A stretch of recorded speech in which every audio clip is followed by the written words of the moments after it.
дәрігер, Мағрипаның жағдайы қалай? Апа, өзіңізге бекем болыңыз. Біз қолымыздан келген барлығын жасадық. Балам, қорқытпашы олай мені. Апа, барлығы біздің қолымызда болса, бүкіл адам тірі қалдырушы едік. Өкінішке орай, Мағрипадан айырылып қалдық. Не дейді? Ой, Мағрипам менің. Апа, Мағрипа. Кешірші, Мағрипа. Мағрипа, жанымыз тастап кетті. Апа, мен неге оған пранк жасадым, апа?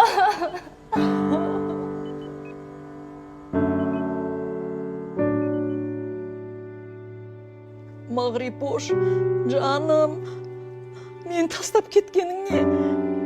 Мен саған енді үйреніп қалып едім ғой.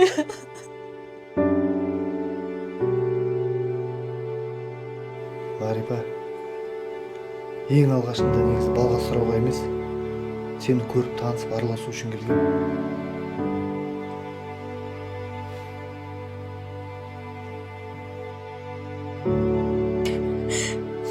Мағрипа, кешірші. Анел жай ғана пранк ұстану ғой.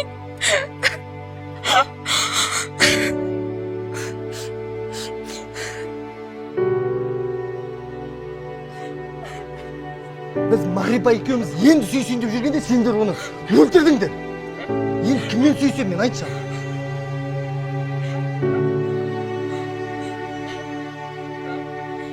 Апа, кешіріңші. Мағрипа. Мен кінәм жоқ, апа, мен ондай істеген жоқпын, апа. Мағрипа. Сіздер қай Мағрипаны іздеп келдіңіздер? Мағрипа Жаңабаева. Ой, кешіріңіздер, мен ана Әсел Ишаковамен шатасыраппын бар ғой. Мағрипа Жаңабаева 7-ші палатада жатқан қыз ғой. Жағдайы жақсы оның, барып кіре берсеңіздер болады. Масыз бағай, Мағрипа Жаңабаева мен Әсел Ишакованы қалай шатастырып алуға болады? Вообще әрбірде ұқсамайды ғой. Кешіріңіз, қарындас. Кешіре алмаймын. Сіз маған моральный шығын келтірдіңіз. 5 мың бердіңіз. Не деген арзан қызсың. Топас десе.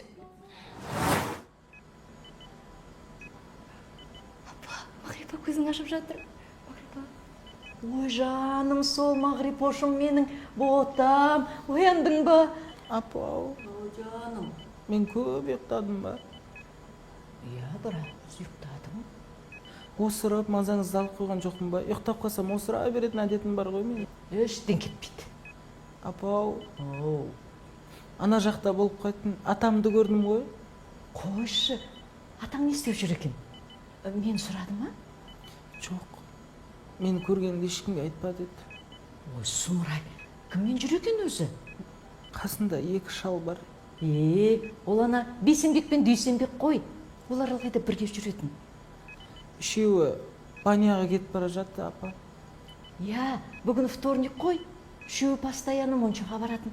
Өзі таза жүрсе болды. Баняның ішінен 2 кемпірдің сыңғырлаған күлген дауысы шығып атты. Не дейді? Ол ана Күлпаш пен Елена ғой. Бір түштаңдап қалған кемпірлер еді өздері. Ана жақта да шалыма маза бермей жүре ба олар? Жақында барайын. Содан мен олардың шаштарын жұлам. Апа, мен жалғыз тастап кетпеңізші. О, кетпеймін. Әншейін айтқаным ғой, жаным. Жаным. Мағрипа, жаным қалайсың? Анел, неге үйттің, Анел? Тауымды шақтың ғой сен менің. Тауымды шақтың ғой, Анел. Мағрипа, мен әдер санадым, кешірші мені. Біреуге орғазба, өзің түсесің деген. Сен өзіңе орғаз, сол кезде біреу түседі. Бірақ сен қандай орғазсаң да мен үйден сат алып келіп шығып кетем ғой. Мағрипа, мен енді жасамай қалай. Анел, саған аталарың сәлем айтып жатыр. Түзу жолға түссін дейді. Өзіне қарап жүрсін деді. Садақа бер жер бүгін. Қолымда қазір шыққан соң садақа берем. Маған бере сал, мен өзім жеткізем ғой. Қазір. 1000 теңгемен не шешпекші? Сәл қосса үстіне. Сен көбейіп кеткенде андай жаман істерің. Қазір.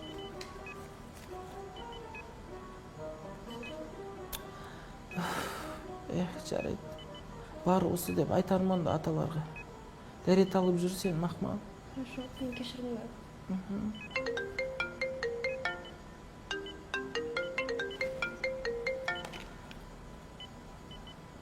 Алло, Мағрипа, сәлем, қалың қалай?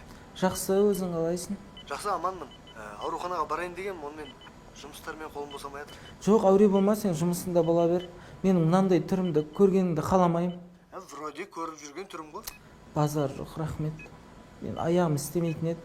Енді жүрек пен ми қосылды дейді. Соған қарағанда азғантай ғана өмірім қалды ау деймін. Осы азғантай ғана өмірімді өзіме ең жақын адаммен бірге теңіздің жағасында өткізсем деймін. Одан кейін ана қаңғыбас иттерге бір питак ашып берсем ба деген ойым бар. Енді точно сен үйіңнен шықпайтын болдың. Күніге саған көмектесем.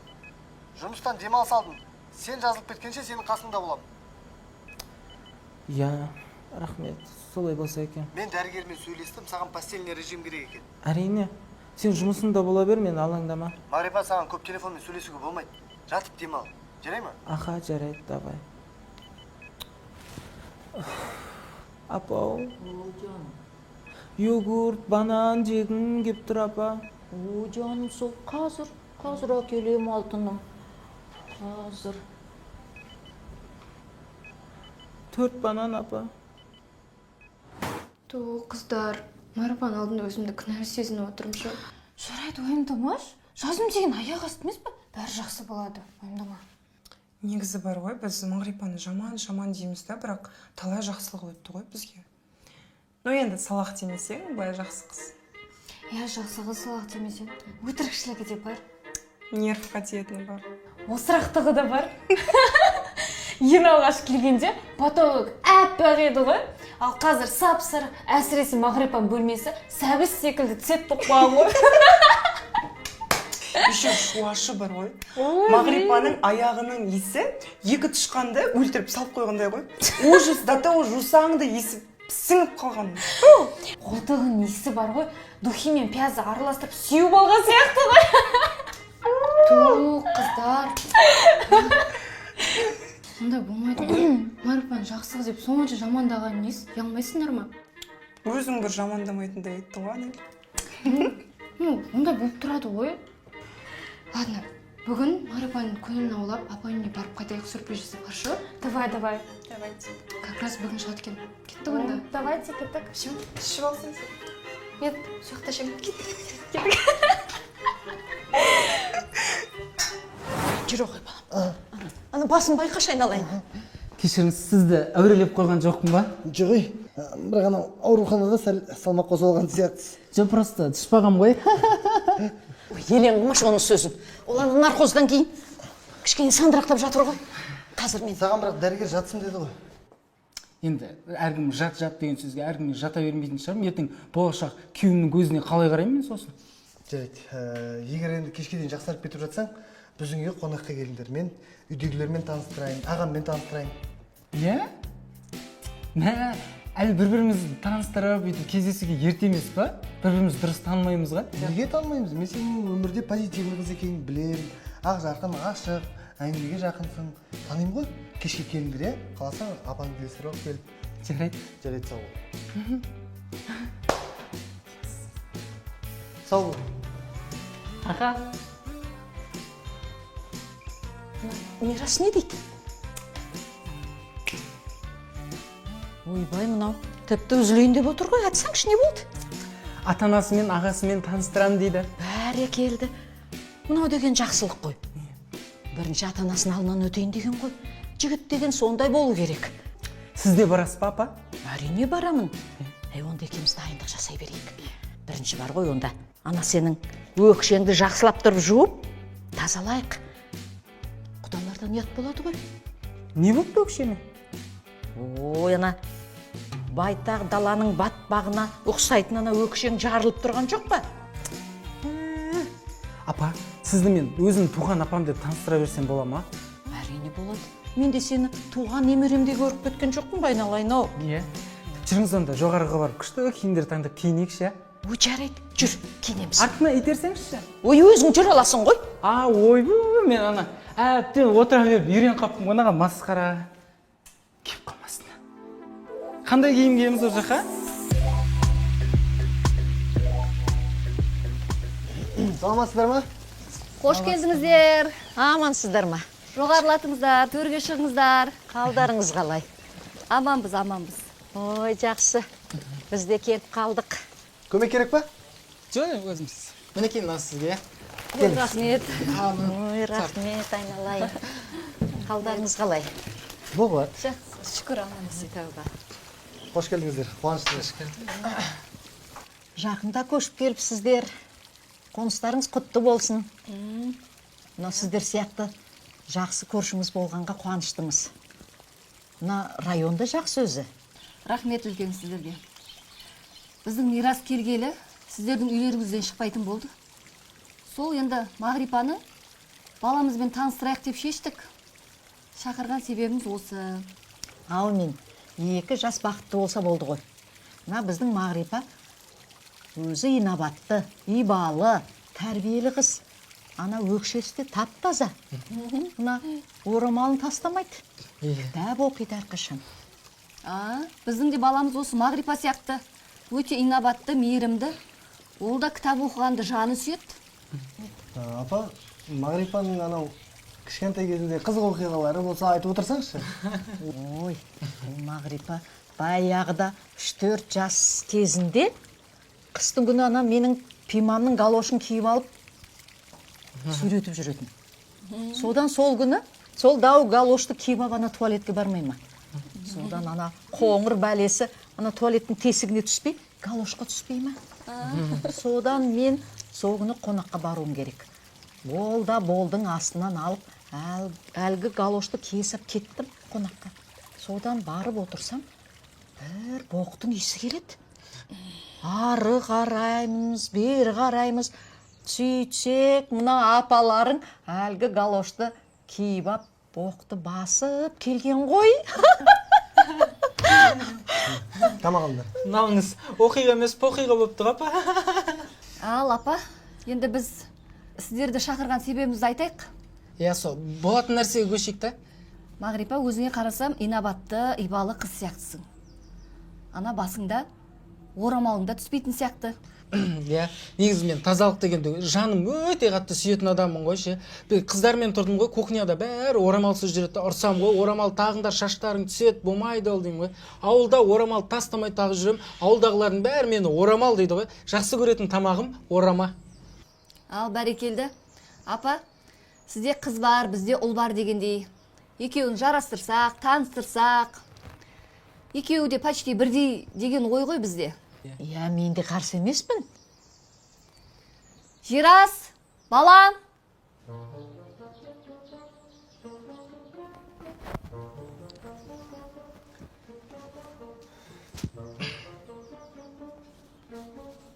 Мирас Мағрипаны алғаш көргенде қуанып келді. Біздің Жирасқа нағыз парочка деп қуанды ғой. Өзі біздің Мирас Жирасқа өте қамқор.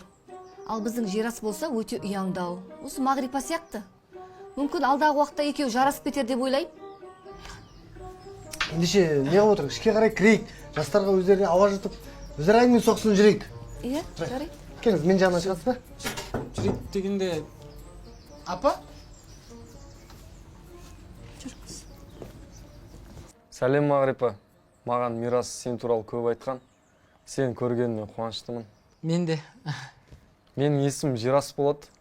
Жирас немене ол Жирас деген Енді Мирасқа ұқсасын деп Жирас деп қойған ғой. жираф деп қоя салмадың ба бірден Ашуланып отырсың ба әлде бірдеңке дұрыс емес пе? иә да ашуланып отырмын Мен қалада шахматшылар кеңесінің төрағасымын. Қаласаң шахмат ойнайық. Жирас қойшы қай ата бабаң шахмат ойнап еді қолыңа найза ұстап жауға шаппайсың ба одан да шахмат ойнайық дейді ғой Мен саған ұнамай отырмын ба?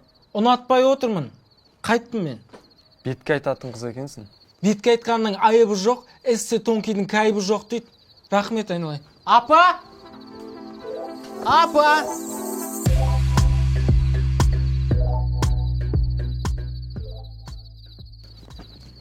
апа Ау, жаным, не болды? үйге қайтайықшы жаман басым ауырып тұр ше О, жаным, қайтайық. Өзі бүгін ғана ауруханадан шыққан еді. Ойбой, сіздерді әуре қылдық ау. Айып етпеңізші. Жарайды, қайтайық, жүру. Жирас, Мағрипаны шығарып салсай. жоқ керек емес шығар салып сосын жер асты шығарып салатын бір адам керек болады ғой. Біз өзіміз қайта береміз, апа? Иә, Біз қайта. ауру болмаңыз. Рахмет. Сау болыңыз. Ой, алтыным сол.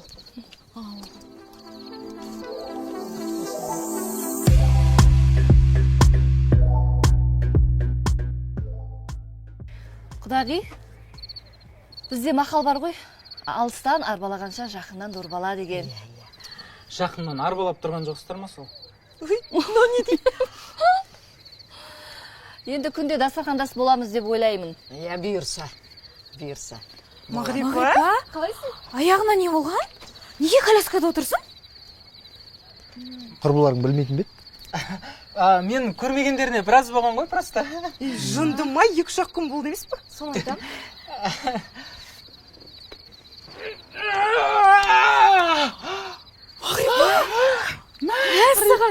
Мен Қызым.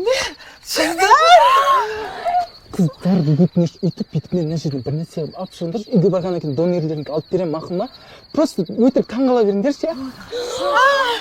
Мама, Мағрипа жүріп кетті. О, құдірет. Ура, Мағрипа жүрді. Потому что мен бүгін шелпек пісірдім. Ой, жаным қызым. Осы мен көп күттім ғой. Біз қайтайық, сау болыңыздар. Аяғым. Мә, Мағрипа. Не болып кетті, түсінбей қалдық қой. Мына біздің айуан жер астың бір жолы болмай кетті ау. Қалай болып кетті? Ойнап жүр ма, не? Жүр апа, кірейік. Мына не істейміз? Мен еще осы сәтті қатты тостын деп қоям ғой. Ой, таза қолды Мен сөйтіп. мирасты айтып отқан шығар деп ойлап отырмын ғой. Сөйтсем, жер асты деген біреу келіп тұрғай. Соны айтсаңшы, мен де таң қалдым. Не айтып кетті? Кешіріңіздер. Кім келді? Кіммен таныстырайын деп отыр? Білмей қалдық ана жерде. Сонымен Алло? Сөйтіп қызық болды. Сонымен Иә, мен Мағрипа. қалды жеке. Не болып қалды?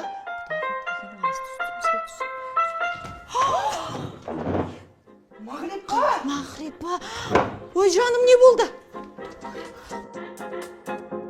Сәлем, бұл мен Мағрипа.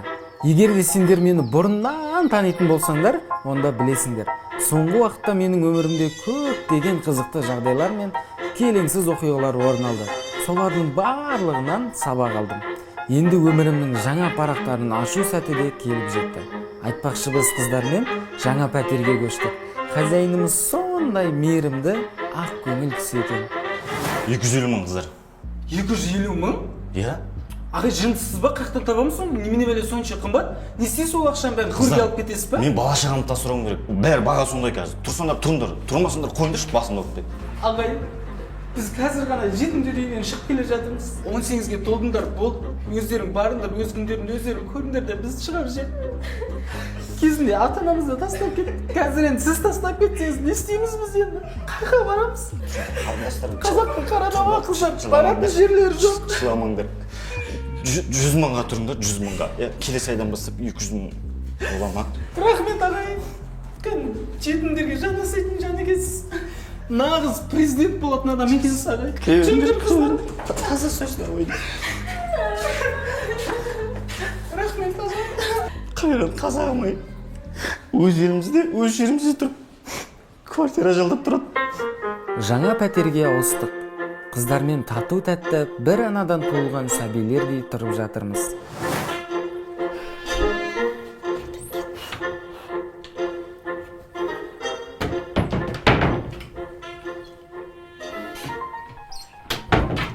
Қыздар, менің көк лепшігімді кім киіп алған? Кума, Шанель, біреудің лепчігін қайтып келсін. Соны айтам. Мағрипа, көзіме қараш, көзіме. Басың істей ма сенің?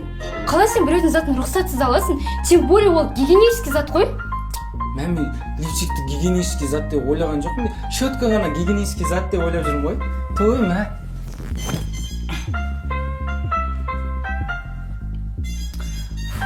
Еще састып жібергенсің ғой. Ешқандай да сасымаған, өзіңнің липчигің сасық, менің қайтаға нәзік, тәтті денеме тиді дағаны, бүкіл тәттілігін алып кетіп, өзінің сасықтығын денеме сіңіріп қалдырып кетті. вообще неге тағып алғансың? Тақтайсың ғой жаным ау, тақтай. Қыздар, осыдан көресіңдер ғой ше.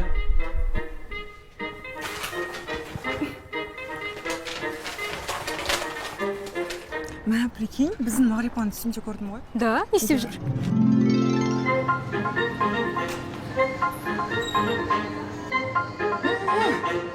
Күн деген жанып кетті. Саламатсыз ба? Сәлеметсіз. Салқын сусындар бар ма? Иә, ана жерде.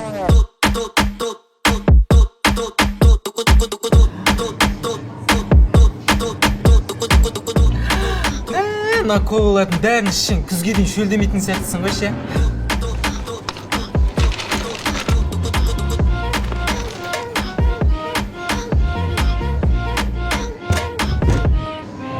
Қанша болды? 1950.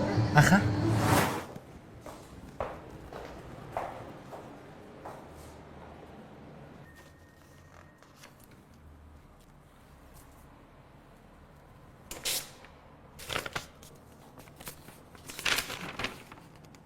Мағрипа, мен көңіл күйім қалай? Менде барлығы жақсы. Мен сені кез келген қауіптен құтқарам. Уайымдамай жұмысыңды істеп жүре бер. Бұйыртса жүздесеміз. Кім болды екен мынау, е?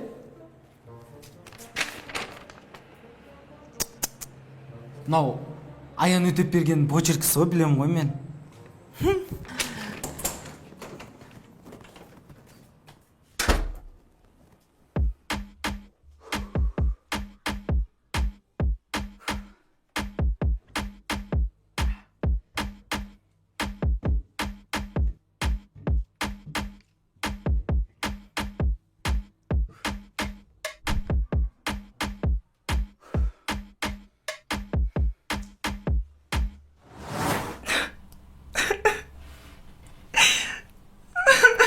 Маха, неге ренжіп жүресің?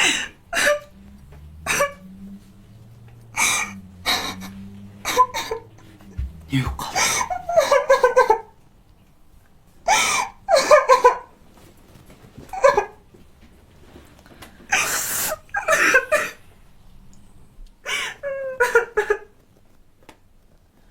Махаббаттың атасы қайтыс болды ма? Авария ма? Өмір ғой енді. Темірден болса көлігің, темірден болады өлігің деген. Өмір ғой жаным, жыламаш. Анем не істеп отырсың? Тезірек махаббаттың заттарын дайында, ауылына барайық, бауырсақ пісіріп көмектесейік. Мағрипа, қомаш, біреу қайтыс болды дедік па саған? Не болды енді? Ой, просто бағана отқанбыз ғой. Сосын ұрысып қалдық. И мен байқаусызда семізсің деп отқам ғой. Соған ренжіп отыр енді. Жаным, Маха, жаным, кеш.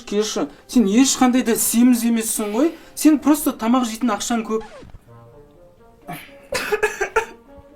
Жоқ, шынымен, сен ешқандай да семіз емессің. Мен семізбін. Сен кәдімгі дейсің ғой, арықсың. Қатты жел тұрса ұшып кетесің, пакет құсап столдың басында салбырап тұрасың бүйтіп. Сонымен ойнап айттың ғой, Маха. Міне Анел семіз біздің. Күніге тамақ жейді, аузына келген тамақтың бәрін тығып, бір апта бұрын алған жесе симайды уже бұған. Жаным, сен арықсың, уайымдамашы. Шынымен ба? Иә да.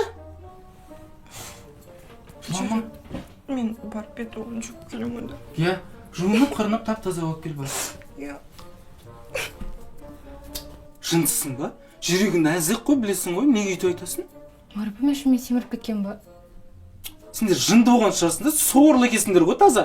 Екеуің де арықсыңдар, мен семізбін, болды ма? Адам күшті настроениемен келсе, быт-шыт қылдыңдар ғой. Не болды? Есіктің алдында біреу маған хат тастап кеткен ғой. Саған? Иә. Мама, не деген романтик. Күшті ғой. Как раз бүгін Маха екеуміздің жігітіміз қонаққа келеді. И сен осы жігітті шақырып, бәріміз бірге семья болып тамақ жеп отырайық та? Мен бұл жігіттің кім екенін білмеймін ғой. Иә, сен білмейсің ғой. Мен жігітім Жандос бар ғой, следователь ғой. Ол любой адамның почеркіне қарайды да, кім екенді житатысын тауып береді ғой. Давай соған айтайық, кешке көрсін тауып берсін саған. Көрсетекші, иә? Сөйтекші. Қызық болып тұр, кім екен маған тастап кеткен. Соны айтамын, кім екен саған тастап кеткен. Берші, сақтап қой. Да? Жүрегімнің түбіне сақтап алған. Ертең тиктокқа салып қоямын, хатты көрсетіп ше. Ай, Мағрипа қатырасың, иә. Не, ішесің ба? Кола ішесің ба? Кола ішемін, иә. Все, онда.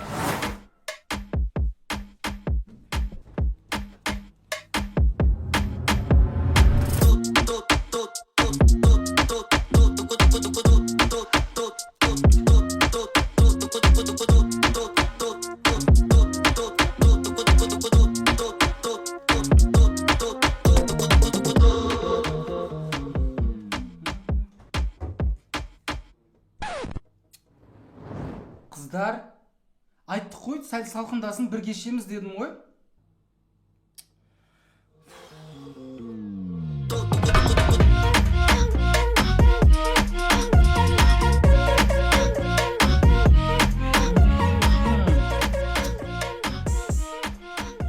Мынау күшті екен жан. Таусылқамай тұрып тағы кеп қойыңызшы түнде. Ыстық тамақтың алыңдар. Мә, жігіттер, бүгін сендерді келетте таң ертеңнен бері неше түрлі тамақ, салат жасаймыз деп ше, көтіміз жер искемеді ғой. Мына бір қонақ келсе ашам ғой деп дайындап тұқып қойған дүнием бар еді. Соны алып келейін, сендер тамақ жеп ұра беріңдер, Болды, алып келе бер, уайымдамай. Айтып жүрген Мағрипаларың осы ма? Иә, осы. Мен еркекке ұқсаймын, бірдеме ғой. Ой, айтпаш. Жамаған сала қой. Бүгін тамақты өзім істеймін деп қоймай қойды. Әрең көндірдім ғой. Ол тамақ істесе білесің ғой, тамақтың ішінде тырнақ, кірпік барлығы микс болып араласып піседі. Шығарып жүрсеңдерші квартираларынан. Ой, болды. Не қалдыңдар? Әп өдемі қазақтың қызы ғой, кәдім. Ауылдың қарапайым қара домалақ қызы. Нормально сияқты. Ойбай, немене Мағрипаны жақтап қалдың? Мен жақтап отқан жоқ. Мен просто өз ойымда ештеңе жоқ. Жаным, Асқар, сен сияқты жігіттер көп болса екен. Неғып көңілсіз жатсыңдар? Көптен бері анай тығып бір қонақ келсе ішем ғой деп жүрген ғой. Ровно келді ғой бүгін күнге. Ой, бір сойған отырыс бойында тұрған ғой, ә? Жақсы отырыс демекші, ертең балық алып барайын сендер. Как раз уха істеп берем. Давайте барайық, қыздар, біраз болды ғой шықпағалы. Иә, бақ кетек. Давайте шампанскийден алып қойық онанда, е? Ал бокалдарыңды беріңдер, жаңа басын ашып көз жіберейін, қазір кішкене ашып алайын.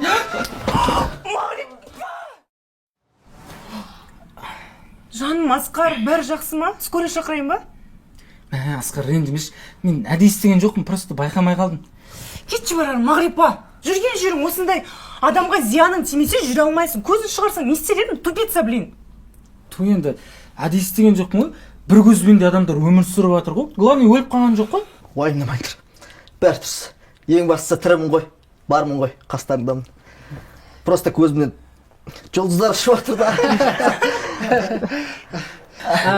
Тұрып шампанскийді ішіп алыңыз, сіздікін ғана қалдырып қойдық, бәріміз ішіп алдық уже. Келіңіз. Давай, қазір.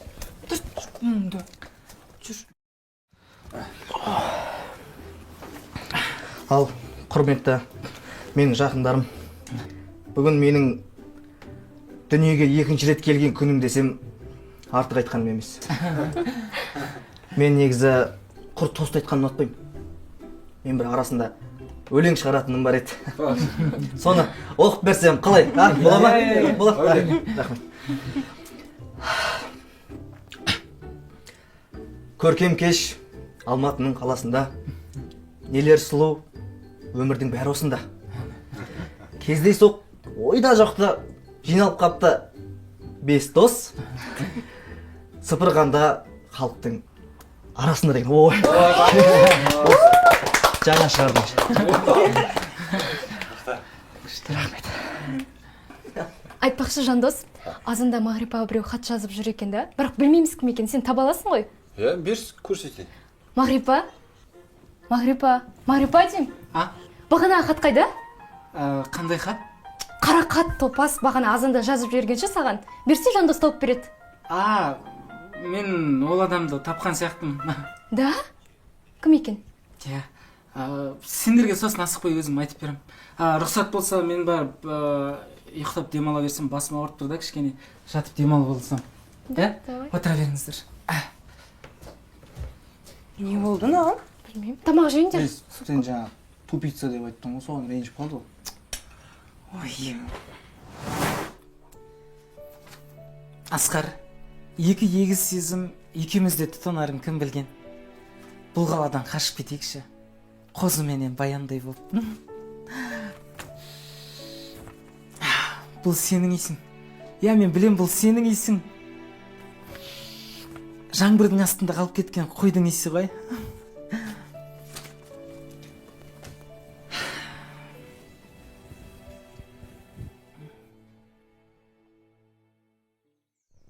Мағрипа? Мағрипа? Мағрипа деймін. Ей! Маға, мен Рамояны шақырған жоқпын, ол өзі келді. Не? Не? Рамояс несі? Рамоя дедім ба мен? Ой, топас тұр бол, тез балыққа барамыз. Бәрі күтіп тұр сен. Тез бол. Қазір.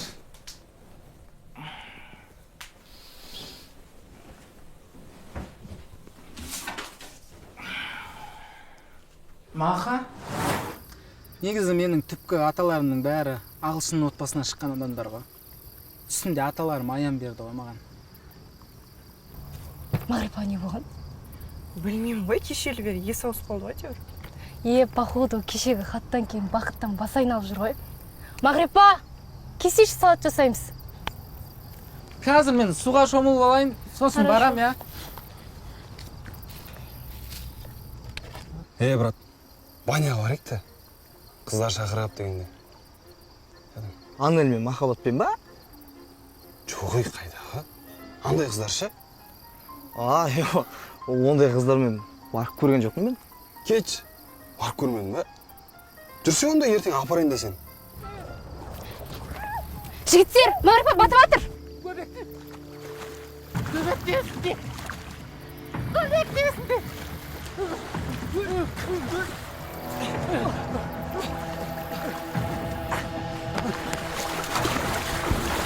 Мағрипа! Мағрипа!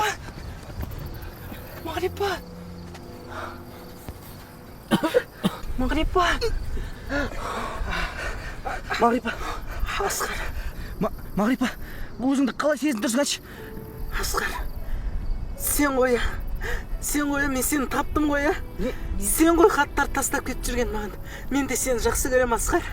Қандай хат? Мен хат тастап жүрген жоқпын саған. Күнде есіктің сыртына хат тастап кетіп жүрген сен емес па? Жоқ, мен саған жыныма хат жазып мен махаббат жақсы көрем ғой. Қуасың ба, Мағрипа? Сонда ол сен емес па? Жоқ, мен емес. Жеңі. Кешіріңдерші.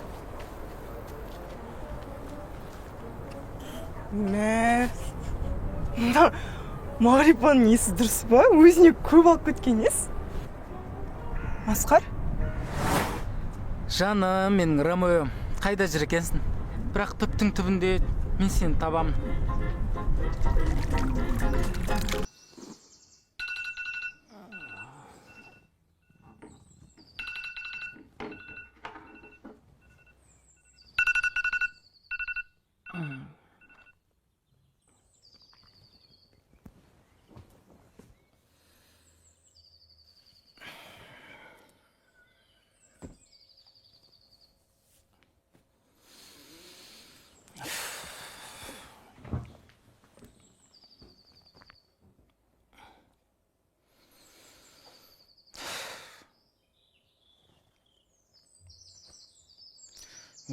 Бұлай болмайды.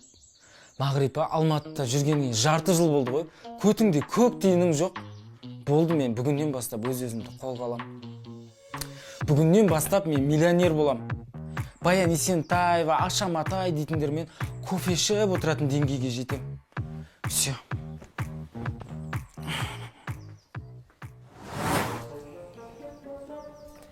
Жаным, Анель, өзі әдемі болып, сүп сүйкімді болып, шай ішіп отыр ғой ше. Жаным, таза мисс болатын қызсың ғой сен. Не болды? Сағынып кеттім сені, ерекше күшті қылып массаж жасап берейші арқаңа, я. Денелерің дейтін жаман, нәзік қой.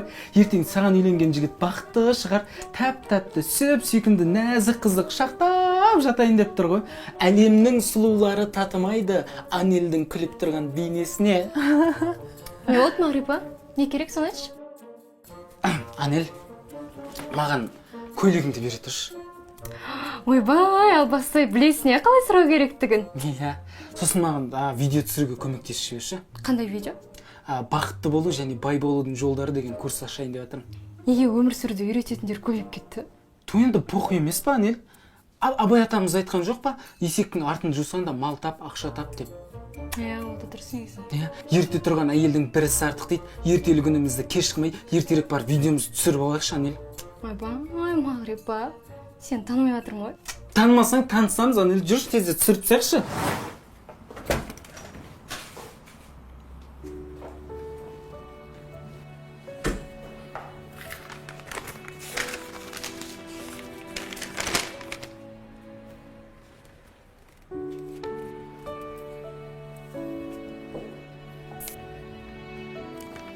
Мәна, хат жазып кеткен баланы көріп қалсам ше, ерінен түсіп жұлқылап тастайтын ем.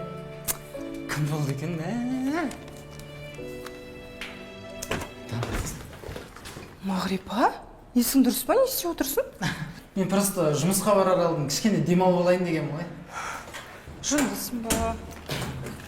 Жүр кеттік.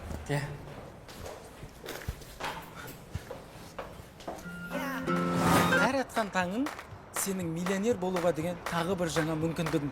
Сен дәл қазір осы видеоны көріп отқан кезде басқа біреу алғашқы миллионын тауып жатыр. Тағы біреу өзінің жаңа коттеджін соғып бастап жатыр. Сен өміріңнің соңына дейін дәл осындай бейшара болып өткің келмесе, менің бақытты болу және байлықтың жолын табу атты жаңа курсыма шақырамын. Курс бүгін ғана скидкамен 9000 теңге, сабақ офлайн түрде болады. Мен сіздерді күтемін. Сенің өзінде көк тиын жоқ, қалай біреуді миллионер қылып үйретесің, а? Ой, осы курс сатып атқандардың барлығы миллионер деп ойлайсың ба? Барлығы өтірікте адамдарды лоқ қылып отыр ғой. Әкеш. Все, кешке жолығамыз, ә? Осындайларға сенетіндер бар ма екен өзі? Мына кісі қайда жүр? Сағат 2 болды ғой. Соны айтам, қорқайын дедім, бір алаяқ болып жүрмесін. Иә.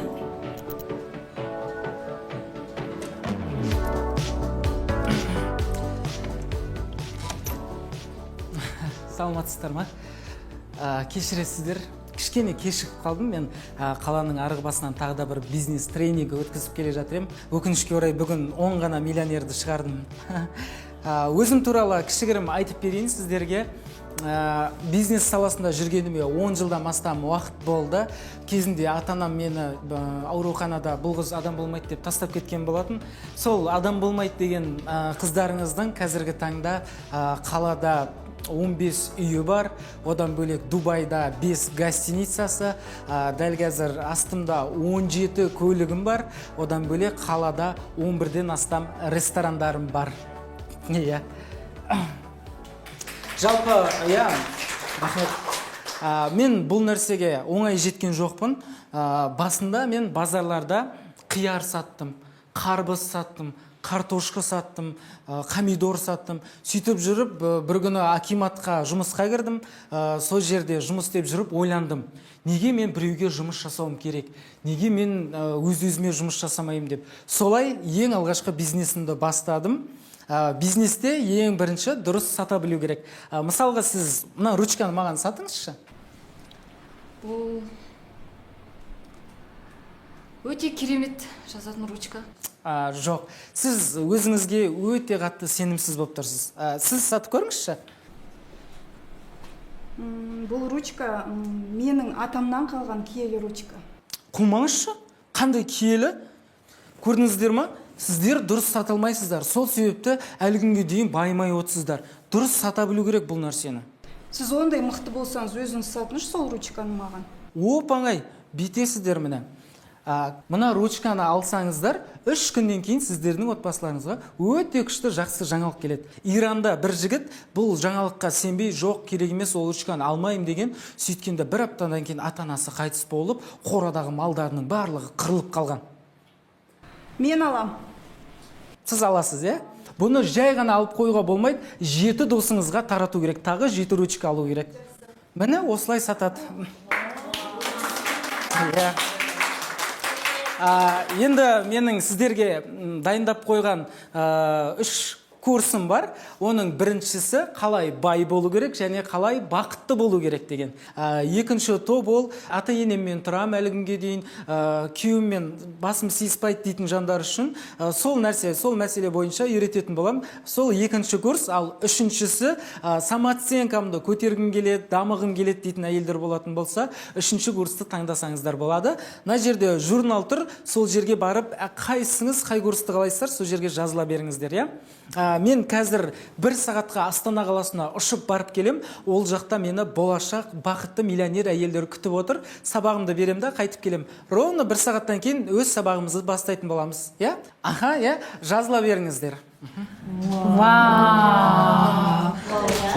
Не деген мықты қыз. Таза миллионерші ғой. Мен де сондай миллионерші болғым келеді. Соны айтам, керемет, мен де болғым келіп кетті. Армандап кеттім.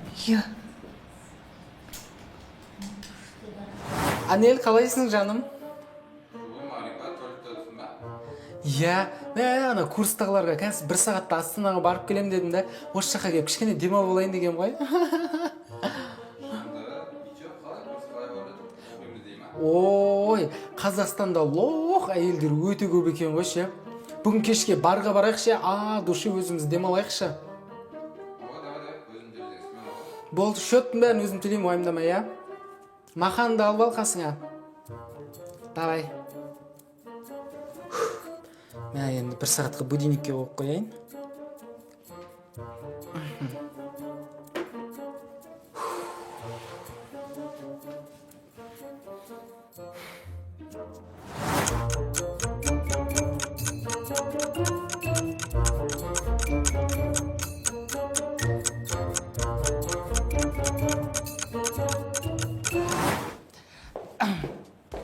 Кешіріңіздер, кешірім сұрайым. Кішкене кешіп қалдым, иә? Самолет кешігіп, бұл қандай группа еді? Отбасылық келіншектерге арналған топ. Отбасы, иә. Тамаша. Отбасылық топ. Сіздердің үйлеріңізде күйеулеріңіз ішеді? Иә. Енелеріңіз сіздерге тиіседі? Иә. Тиіседі. Үйде мүлдем абыройыңыз жоқ? Иә? Иә. Әрине, оның барлығына өздеріңіз кінәлісіздер. Келін болып түскен кезде өздеріңізді сіздер беріп қойғансыздар.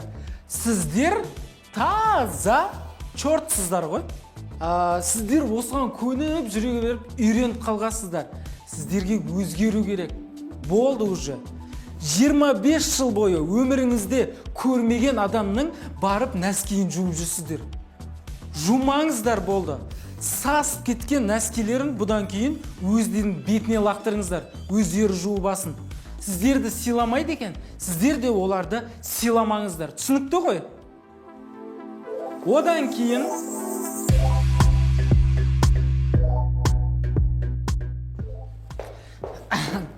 кешіріңіздер, кішкене кешіп қалдым, иә? Қай группа еді бұл? Самооценкасын көтеретін топ. Өте күшті, өте тамаша группа. Сіздің жігітіңіз бар ма? Жоқ, жігітім. Неге жоқ? Білмеймін, мүмкін арық болғаннан кейін шығар. Сіз өзіңізді арықпын деп ойлайсыз ба? Мен сізге бір күшті мысал айтып берейін. Осыдан 1 жыл бұрын мына менің салмағым 29 килограмм болатын. Осы 29 килограмм салмағымен 5 жігітпен бірде кездесіп жүрдім.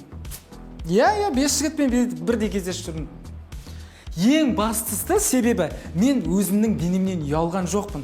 Сіз де ешқандай ұялмаңыз, себебі сізді жақсы көретін отбасыңыз бар, сізді жақсы көретін достарыңыз бар. Айдаладағы біреудің сөзі сіздің настроениеңізді түсірмесін, сіздің көңіл күйіңізді құртпасын. Әрдайым күліп ойнап, жадырап жайнап жүре беріңіз. Иә, ешқашан көңіл күйіңізді түсірмеңіз. Еңсеңді биік ұста, көтіңді қыста, дискотека из 90 деп қойып. Иә, пиво ішіңіз, клубтарға аралаңыз, жігіттермен танысыңыз. Сізбен таныспаса, сіз барып танысыңыз деген сияқты ғой. Души. Все, бүгінгі сабақ аяқталды. Келесі сабақта кездескенше сіздер біліп жүріңіздер, Мағрипаның мықты армиясыздар. Так что еңселеріңізді түсірмеңіздер. Давайте. Жақсы, сау болыңыздар. Келесі сабақта күтем. сау болыңыз. Мә, Мағрипа ханым, сіз қандай күштісіз? Кітап жазсаңыз тіпті күшті болады ғой. Ауылда сіздің сабақтарыңызға қатыса жүрген қаншама қыз келіншектер бар. Сау болыңыз. Сау болыңыз, иә, рахмет. Аха.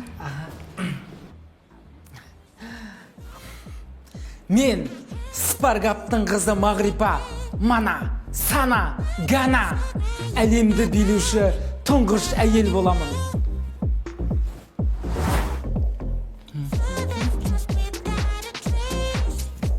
Макс, анама тағы бір жеке қыз келді. Қазір бір пивасымен чеченін алып, таңға дейін соны сораптап отырады. Бұндайларды білем ғой мен. Официант, маған бір чимкентский пиво бере салыңызшы. Саламатсыз ба? Шамал, женский пиво ішпедіңіз ба? Қашаннан бері пиволар мужской, женский деп бөлінетін болған? Чимкентскийдің қай жеріне жазып қойыпты мужской деп? Жарайды, кешіріңіз, салып келем. Иә, сосын бір чечил бере салыңызшы, женский. Хорошо. Бүгін олар қайда жүр? Неке заказыңыз? Ас болсын. Сырты мұздай болып тұр, болғанды.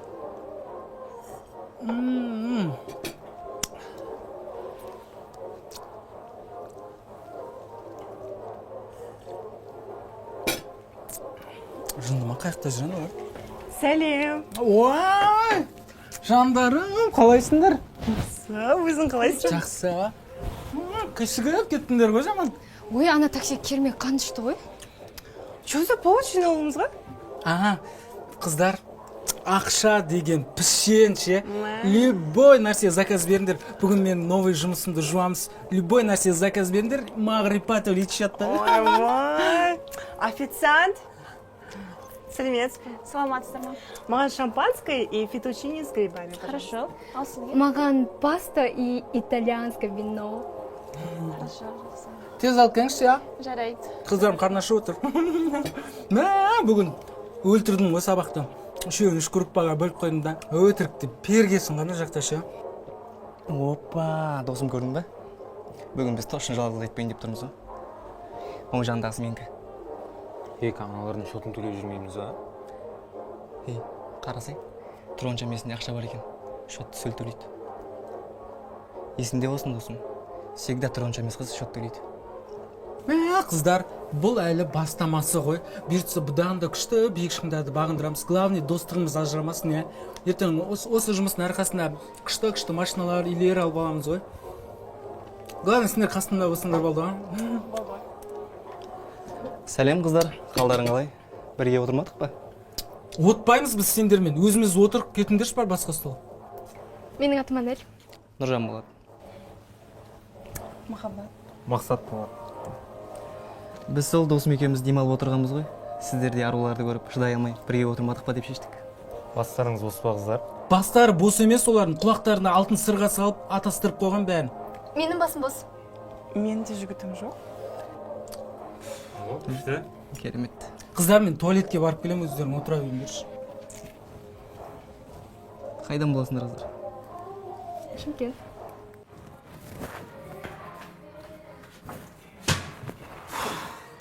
Сөйлектер десе подруга болып отырамыз деп ал. Танысып қояқ, онымен деп.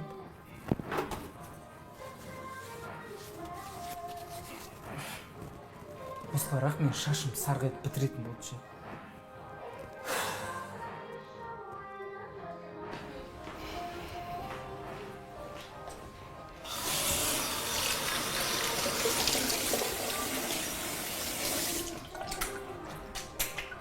Досым, Жолым? ана екі қыз алып кетейік қа үйге. Тағаттан қызығым көрек та. Болды. Қазір тәжірибені алып кетеміз. Пока біраз мас болсын.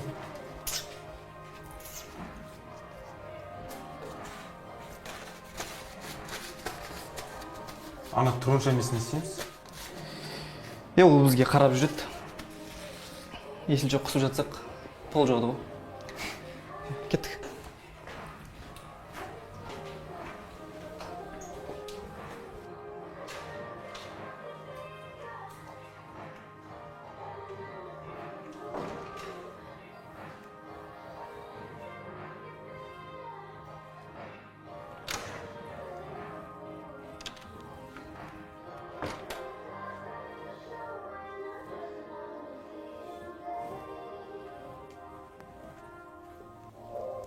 Қыздар, срочно мына жерден кетіп қалайық.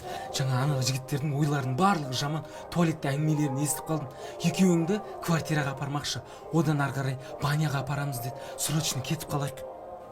Ой, Мағрипа, қойшы. Просто саған келмеді, и саған внимание жетпей тұр ғой.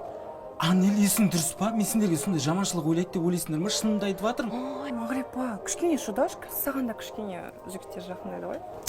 Қыздар, өлдіңдер ма? Жігіттерің бар емес па? Ұялмайсыңдар ма? Біз де еш нәрсе істеп отқан жоқпыз, жай әңгіме айтып отырық қой. Әңгіме айтып отыр. Қыздар, еш шаг екесіңдер, отыра беріңдер онда, мен кеттім.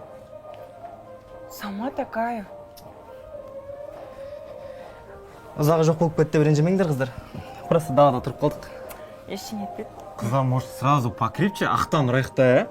Давай. Да, давайте. Официант арақ әкпеш. Топастар десе, өздерінің жігіттері бар, басқа жігіттермен отырып көздеріне шөп салып жатыр ғой. Егер нормально жігіттерге онша емес, қыздар жолығып қалады. Қарындас, тоқтасашы, не істейсің түн ішінде жалғыз? Мен үйге қайтып бара жатырмын. Уайымдама, шарт саламыз. Че там, демалмадық па? Мен ондай қыз емеспін. Сен ондай қыз деп тұрған жоқпыз, ұқтың ба? Жігіттер тиіспеңдер маған вообще. Жігіттер еще алады. Тимеңдер қызға. Сен кімсің? Жігіттер, соңғы рет ескертем. Тимеңдер. В смысле соңғы рет ескертесің?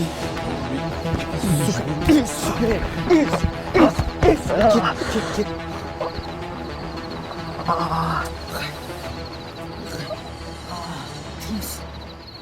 Қарындас, сізде бәрі дұрыс па? Менде бәрі дұрыс қой, сізде бәрі дұрыс па? Иә. Бәрі жақсы. Ағай, кәдімгі кинодағыдай келіп қалдыңыз ғой сіз? Түн ортасында не істейсіз? Апасын ұрайын ма? Мен просто байқамай ойланып келеді, осы көшеге түсіп кетіппін. Жарайды. Ойлап жүрміз. Қарсы болмасаңыз үйіңізге жетістен. Үйге жетістен дегенде... Мен сізді қорғай алам. Қорғай алам? Жарайды онда. Жүріңіз онда. Иә? Мен мотоциклмен жеткізіп тастайын. Рахмет сізге. Отырыңыз.